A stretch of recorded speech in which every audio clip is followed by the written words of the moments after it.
በሐዋርያዊ አገልግሎቱ ብዙ አሕዛብን አስተምሮ ያጠመቀ ከሃዲው ዲቅልጥያኖስ ለ22 ዓመታት አካላቱን እየቆራረጡ በጨለማ ጉድጓድ ያሰሩት፣ በጾም በጸሎት የተጉና ለድሆችና ለምስኪኖች አዛኝ የሆኑ፣ ትምህርተ ሃይማኖትን ሕገ ቤተ ክርስቲያንን ከሊቃውንተ ቤተ ክርስቲያን ጋር ያጸና ቅዱስ ቶማስ ዘመርዓስ። ዛሬ ስለ ቅዱስ ቶማስ ዘመርዓስ ገድላቸውን በሰፊው ይዤላችኋለሁ። ሰብስክራይብ እያደረጋችሁ እንድትከታተሉኝ እጋብዛለሁ።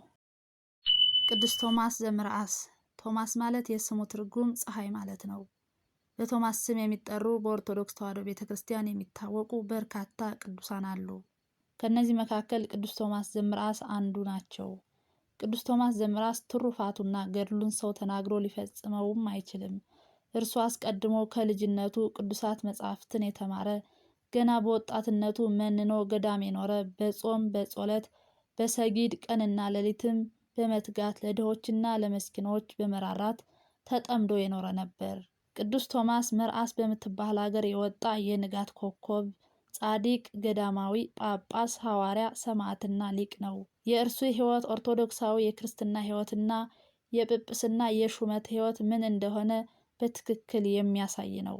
መርዓስ በምትባል ሀገር ጳጳስ ሆኖ ተሹሞ በእረኝነት ያገለግል ዘንድ የክብር ባለቤት ጌታችን አምላካችን መድኃኒታችን ኢየሱስ ክርስቶስ መረጠው። መንጋውንም እንደ ሐዋርያት ጠበቀ።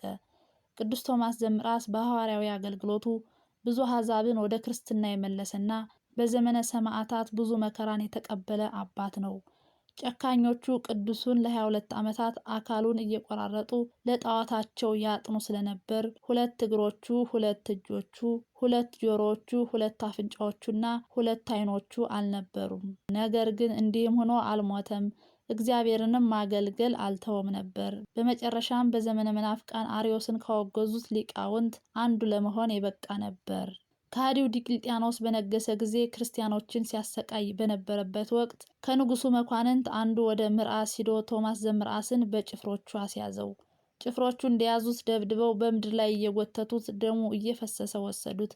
መኮንኑም ቅዱስ ቶማስን ለአማልክት ስገድ አለው። ቅዱስ ቶማስ ዘመርዓስም እኔ ከሕያው ከእግዚአብሔር ልጅ ከጌታ ከኢየሱስ ክርስቶስ በቀር ለረከሱ ጣዖት አልሰግድም፣ ለረከሱ ጣዖት የሚሰግድ ሁሉ የተረገመ ነውና ከእግዚአብሔር በቀር የሚሰግዱለት አምላክ የለም አለው። መኮንኑም እጅግ የበዙ ስቃዮችን አሰቃየው። የዘይት ድፍድፍ አፍልተው በሰውነቱ ላይ እንዲሁም በአፍና በአፍንጫው ውስጥ ጨመሩበት። እስከ ብዙ ዘመናት ኖረ። እነዚህ ከሃዲያን ልባቸው እንደ ድንጋይ የጸና ስለነበር ተሎ ብለው እንዲሞቱ ሳይሆን በስቃይ ሆነው እንዲቆዩ በማድረግና ሌሎች ብዙዎች ሰዎችን ያስፈሯቸው ዘንድ የክብር ባለቤት ክርስቶስን ይክዱ ዘንድ የስቃዩን ዘመን አስረዘሙት። ቅዱስ ቶማስ ዘመርዓስ ግን በጌታችን በአምላካችን መድኃኒታችን ኢየሱስ ክርስቶስ ኃይል የጸና ነውና ማሰቃየቱን ከሃዲያኖች በደከማቸው ጊዜ ስለ ስህተታቸው ይዘልፋቸው ስለነበር ወደ ጨለማ ቦታ ጣሉት። በዚያም ለ22 ዓመታት በጨለማ ውስጥ አስረው አሰቃዩት። ከሃዲውም በየዓመቱ ወደ እስር ቤቱ እየገቡ አንድ አካሉን ይቆርጣሉ።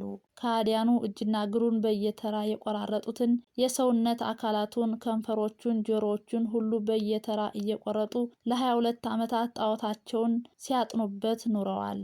አንዲት ደግ ክርስቲያናዊት ሴት ቅዱስ ቶማስ ዘመርዓስን የተጣለበትን ጉድጓድ አይታ ስለነበር በድብቅ በሌሊት ተሰውራ እየሄደች ትመግበው ነበር። ደገኛውና ጻድቁ ንጉሥ ቆስጠንጢኖስ እስከ ነገሰና የቀናች የክርስቶስን ኦርቶዶክሳዊት ሃይማኖትን ክብር እስከ ገለጠበት ድረስ ቶማስ ዘመርዓስ ሲሰቃይ ቆየ።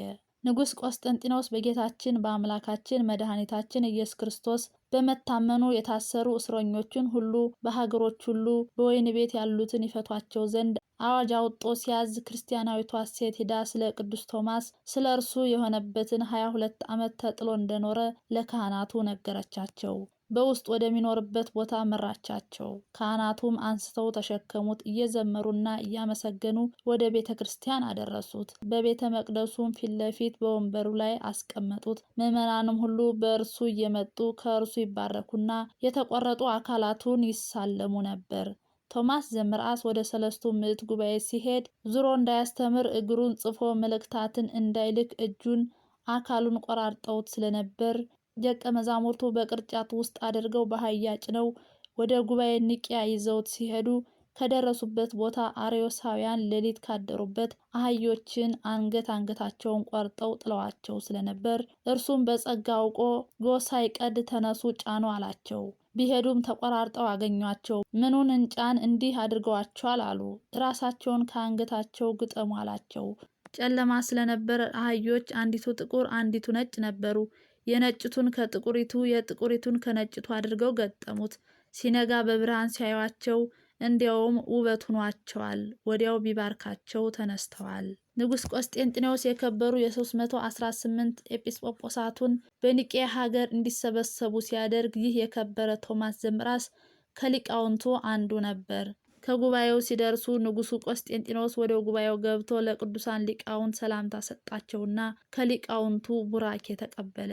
የዚህን ቅዱስ የቶማስ ዘምርአስን ተጋድሎውን በነገሩት ጊዜ ወደ እርሱ ቀርቦ ሰገደለት። አካላቱንም ከተቆረጡበት ላይ ተሳለመው። ከዚያም አዝኖና እጅግም ተደንቆ አድንቆ አካላቱን ዳሰሰው፣ ፊቱንና ዓይኖቹን አሻሸው። ጽድቁንም አውቆ አባቴ በረከት ትደርብኝ በማለት ተባርኳል። ትምህርተ ሃይማኖትን ሕገ ቤተ ክርስቲያንን ከሊቃውንተ ቤተ ክርስቲያን ጋር ካጸና በኋላ ወደ ሀገረ መንበረ ሲመቱ ተመልሶ ካህናቱንና መንጋዎቹን ሁሉ ሰብስቦ ጸሎተ ሃይማኖትን ስርዓተ ቤተ ክርስቲያንን አነበበላቸው። ይህን ስርዓተ ቤተ ክርስቲያንም አጽንተው እንዲጠብቁ አዘዛቸው።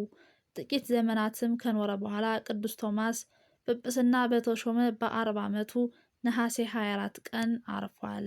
ሐዋርያው ጳውሎስ በመጽናት ፍሬ የሚያፈሩ ናቸው ብሎ እንደተናገረው ከቅዱስ ቶማስ ዘምራስ ታሪክ እኛ ኦርቶዶክሳውያን የምንማረው የእምነት ጽናት፣ የሰማዕትነት ክብርና መረዳት፣ እውነተኛ እረኛ መሆን እንዲሁም በተግባር የተገለጸ ሕይወት ከሊቅነት ጋር ነው።